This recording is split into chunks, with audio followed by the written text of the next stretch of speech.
Dear student, good morning. Once again, we are here in live class. This is the social class for standard 8, and you are learning civics chapter number 2, the main features of the our constitution, यानी कि हमारे संविधान की प्रमुख विशेषताएं क्या है, इस पर हम लोग डिस्कशन कर रहे हैं. Last day we have discussed about the preamble of our constitution and the इस पर हम लोगों ने डिस्कशन किया और इसमें सोवर्जिन, सोशलिस्ट, डेमोक्रेटिक, सेक्युलर और रिपब्लिक पर हम लोगों ने चर्चा की. ओके, ये क्या है, फेडरल गवर्नमेंट सिस्टम क्या है, बाई कैमरल जिसे गवर्नमेंट सिस्टम भी कहते हैं. इसमें दो तरह की गवर्नमेंट जो है वर्क करती है, एक तो सेंट्रल लेवल पर और दूसरी स्टेट लेवल पर, राइट. तो dear student, today look at the page number 193, the nature of the state. Okay,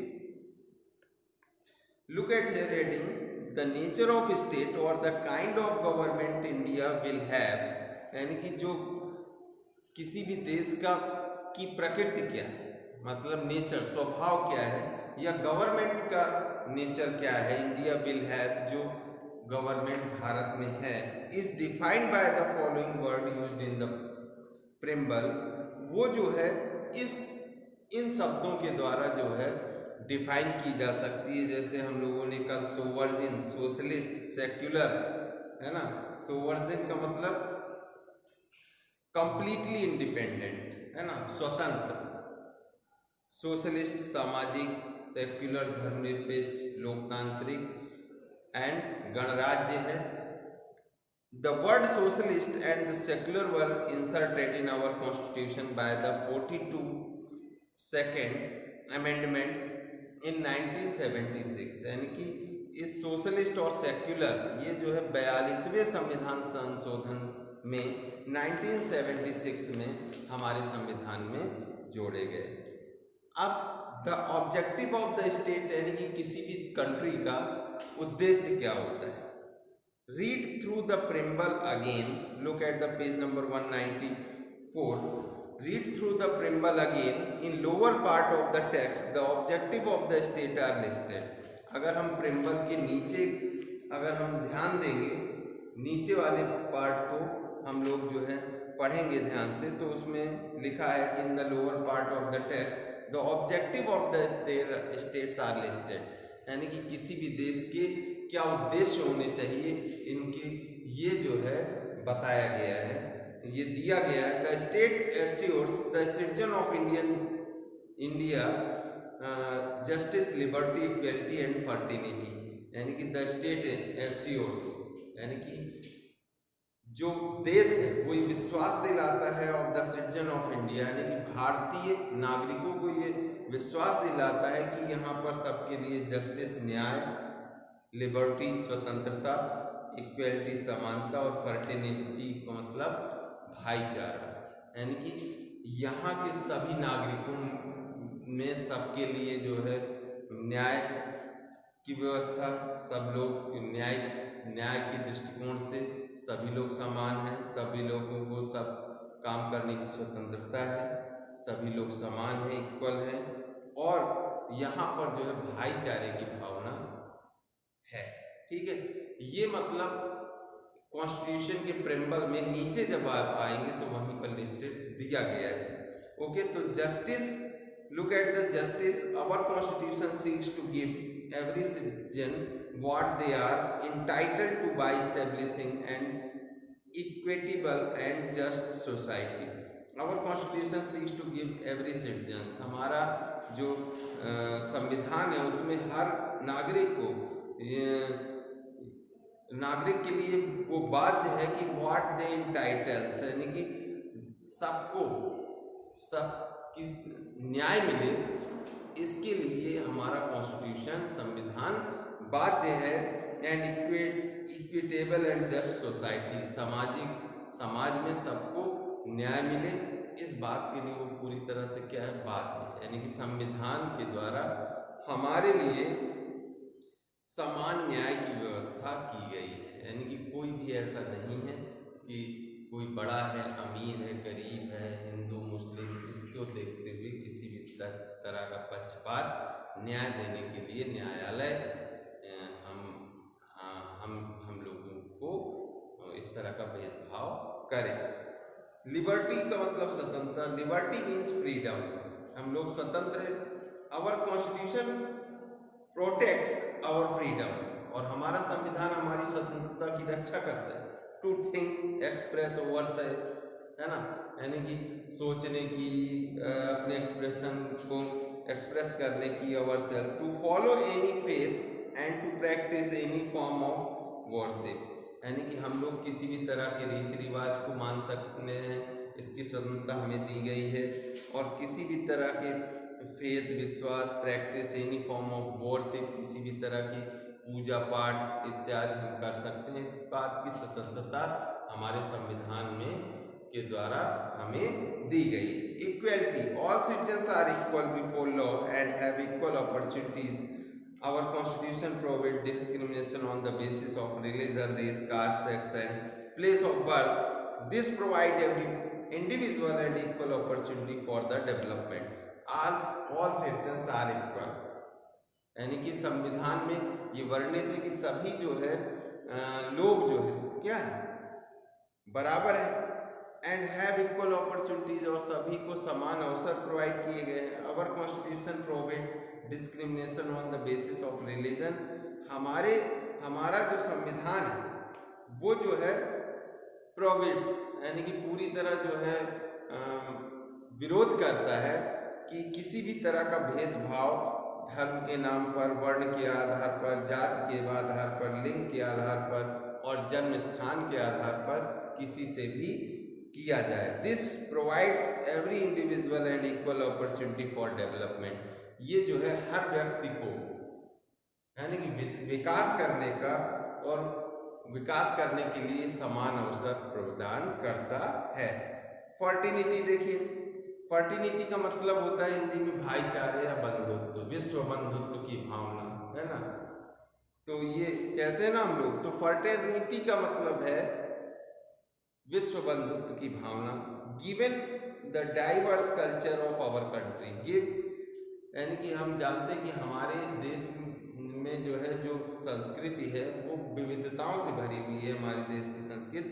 the Indian constitution seeks to promote fraternity और the spirit of brotherhood among the citizen of India, है ना। The Indian constitution seeks to promote fraternity, जो भारतीय संविधान है वो भाईचारे की भावना को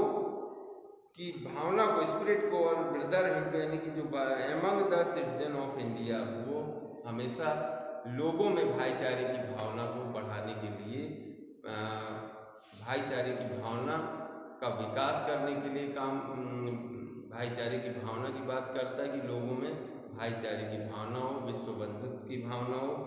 the feeling of the fraternity is important for preserving national unity, क्योंकि ये जो फीलिंग है भाईचारे की भावना, बंधुत्व की भावना, एक साथ रहने की भावना, इसी पर जो है किसी भी देश की एकता, अखंडता निश्चित होती है। और किसी भी देश की अखंडता और एकता के लिए जो है ये फर्टर्निटी यानी कि विश्व भाईचारे या बंधुत्व की भावना का होना बहुत जरूरी है। तभी हम कह सकते हैं कि ये देश क्या है, एकजुट है ना। नेक्स्ट देखिए, fundamental rights. Our constitution guarantees every citizen of Indian certain right that ensures मूलाधिकार, ठीक, life of dignity, peace and harmony, जिससे जो वो उसकी जो शांतिपूर्वक और सौहार्द के साथ, प्रेम पूर्वक, है ना, समृद्धि के साथ वो जो है उनका जीवन व्यतीत होता है। Such rights are known as fundamental rights. The fundamental rights are outlined in part 3 of the constitution. Constitution के पार्ट 3 में फंडामेंटल राइट्स दिए गए हैं। They are safeguarded by the judiciary, और इन ये जो फंडामेंटल राइट्स है इसकी सुरक्षा का जिम्मा न्यायपालिका के पास है।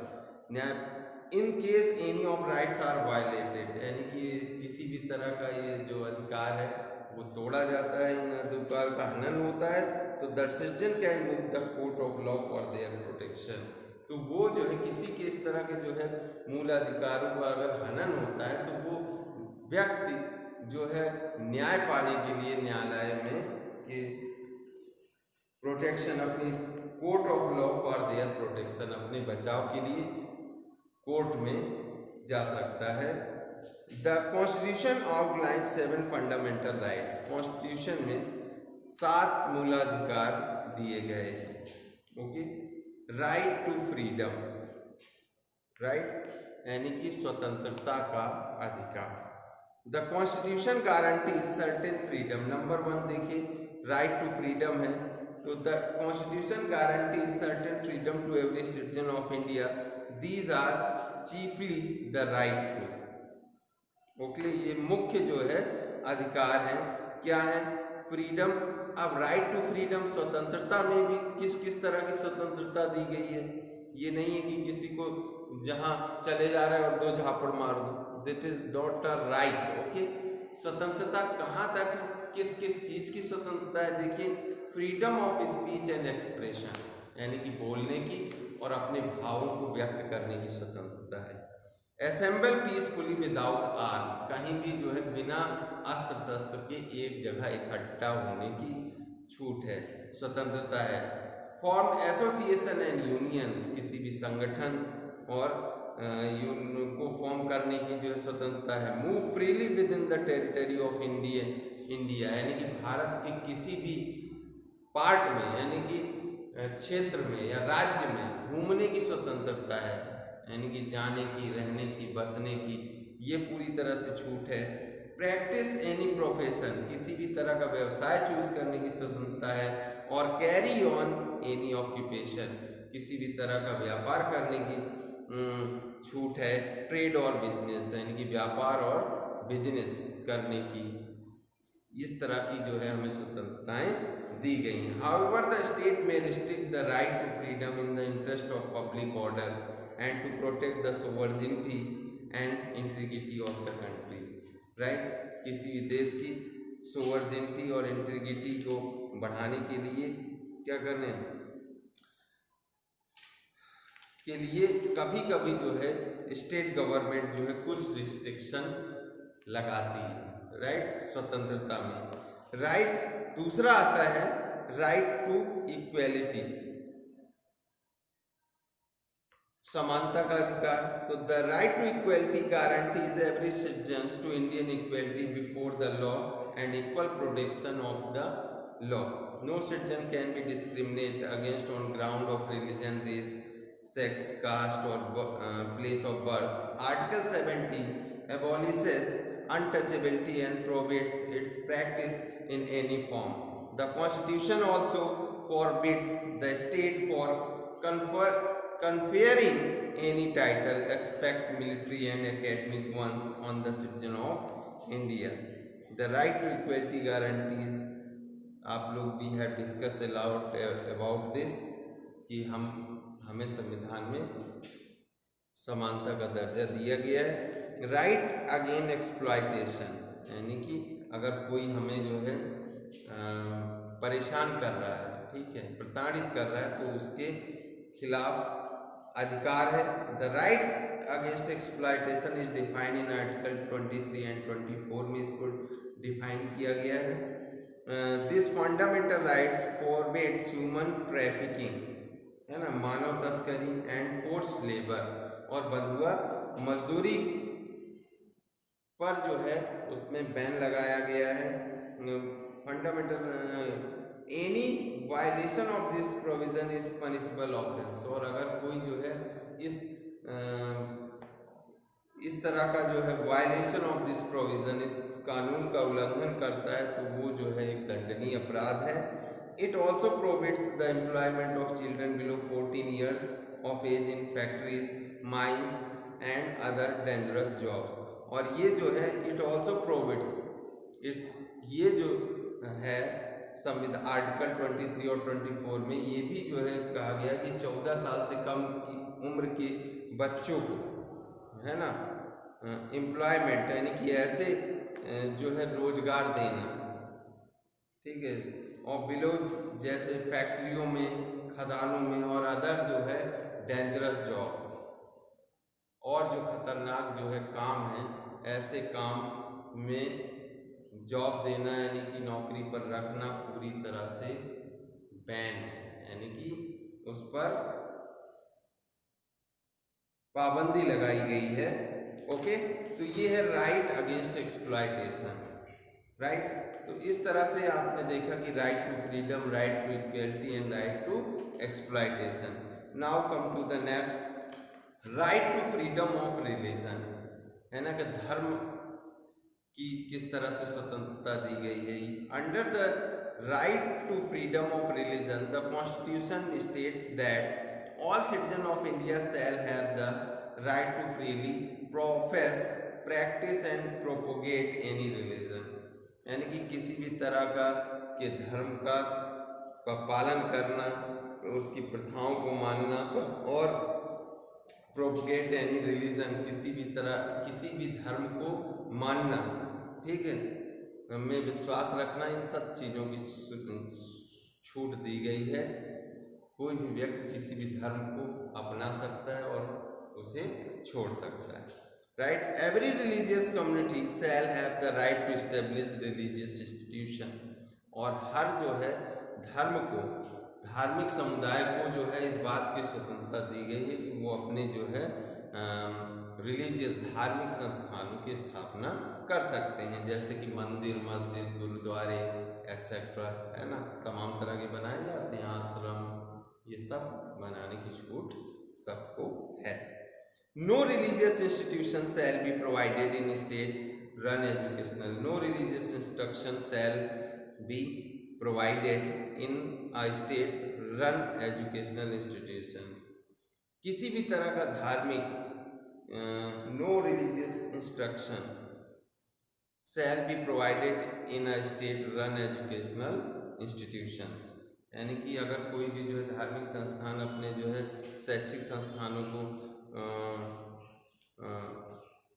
शैक्षिक संस्थानों में जो है no religious instruction shall be provided in a state run educational institution, जितने भी एजुकेशनल इंस्टीट्यूशन रन कर रहे हैं उसमें किसी भी तरह का के धार्मिक निर्देशों को नहीं दिया जाएगा, प्रोवाइडेड इन आ स्टेट, धर्म के अंदर, यानी कि ऐसा नहीं है कि पढ़ाई में किसी विशेष धर्म को लेकर के किसी भी शैक्षणिक संस्थाओं में किसी तरह का जो है वो नहीं होगा। Right, cultural and educational right क्या है? Cultural and educational rights enables the citizens of India to safeguard their language, culture and script. Under this, the Constitution guarantees linguistic and religious minorities the right to establish the administer educational institution of their choice. यानी कि cultural and educational right दिया गया है, इसमें हम अपने culture यानी कि संस्कृति और शैक्षिक जो हमारे अधिकार हैं वो हमें दिए गए हैं। हम अपनी कल्चर, संस्कृति को, अपनी जो है भाषा, बोली को और स्क्रिप्ट यानी कि लिखने की शैली को किस तरह से सुरक्षित रख सकते हैं। Under this the constitution guarantees linguistic and religious minorities, इसके लिए हमारे संविधान में ये जो है गारंटीज का मतलब है हमें ये विश्वास दिलाया गया है, इस बात की गारंटी दी गई कि linguistic and religious minority the right बनाया गया है, लिंग्विस्टिक भाषाई और धार्मिक अल्पसंख्यक लोगों के लिए अधिकार, ये अधिकार है to establish and administer educational institute of their choice, यानी कि वो अपने पसंद के आधार पर जो है उनका किसी एजुकेशनल इंस्टीट्यूशन, शैक्षणिक संस्थानों को इस्टेब्लिश्ड कर सकते हैं और उन्हें उनका प्रशासन कर सकते हैं, उनका प्रशासन की देखरेख कर सकते हैं। इसका मतलब यानी कि हमारे देश में संस्कृति और एजुकेशनल राइट्स दिया गया। कोई भी किसी भी तरह के शैक्षणिक संस्थानों को स्थापित कर सकता है और उसको एडमिनिस्ट्रेट कर सकता है। इसके साथ ही वो जो है अपनी भाषा, धर्म और संस्कृति को सेव करने के लिए संविधान में जो है संविधान के द्वारा हम लोगों को अधिकार प्रोवाइड किए गए हैं। राइट टू कॉन्स्टिट्यूशनल रेमेडीज, है ना, right to constitutional remedies seeks to protect the citizen to Indian against the violation of the fundamental rights by the state. It guarantees every citizen the right to appeal to the Supreme Court for the enforcement of their fundamental rights. The Supreme Court has the power to issue order or writ for the enforcement of the fundamental rights, है ना।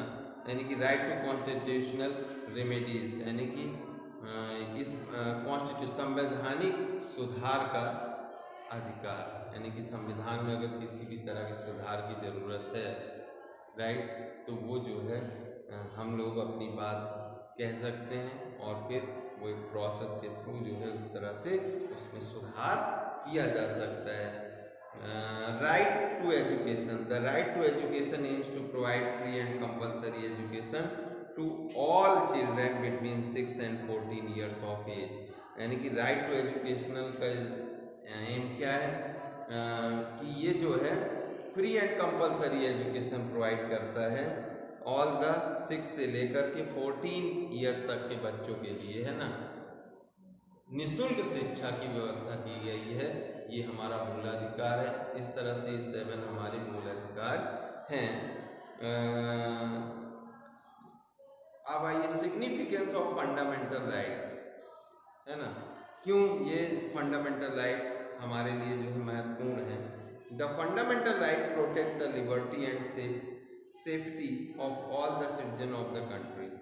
यानी कि liberty, जो fundamental rights हैं, मूलाधिकार हैं, ये हमारी स्वतंत्रता और सेफ्टी फॉर द के लिए जो है हमारे देश की स्वतंत्रता और उसकी सुरक्षा के लिए जो है आवश्यक है। They strengthen the secular spirit of our country. ये जो है हमारे देश में जो धर्मनिरपेक्षता की जो भावना है उसको क्या करते हैं, स्ट्रॉन्ग बनाते हैं, मजबूती प्रदान करते हैं।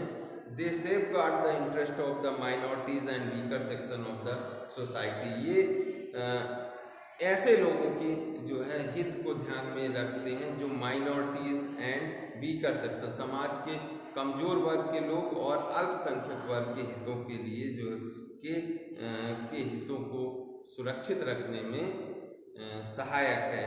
दे ले the foundation of just and equitable society. इस फंडामेंटल राइट्स से जितने भी हमें दिए गए हैं उससे एक इक्विटेबल यानी कि बराबरी का समाज की स्थापना करने में हमें क्या मिलती है, मदद मिलती है। डियर स्टूडेंट, इस तरह से हमने देखा कि ये हमारे 7 फंडामेंटल राइट्स हैं और ये राइट्स क्यों इम्पॉर्टेंट है इस पर भी हम लोगों ने डिस्कशन किया। कल हम लोग directive principle of state policy, है ना, इस पर डिस्कशन करेंगे। आज आप लोग बहुत अच्छे तरीके से इसको समझने की कोशिश करिएगा, रीड करिएगा। Thank you, have a nice day.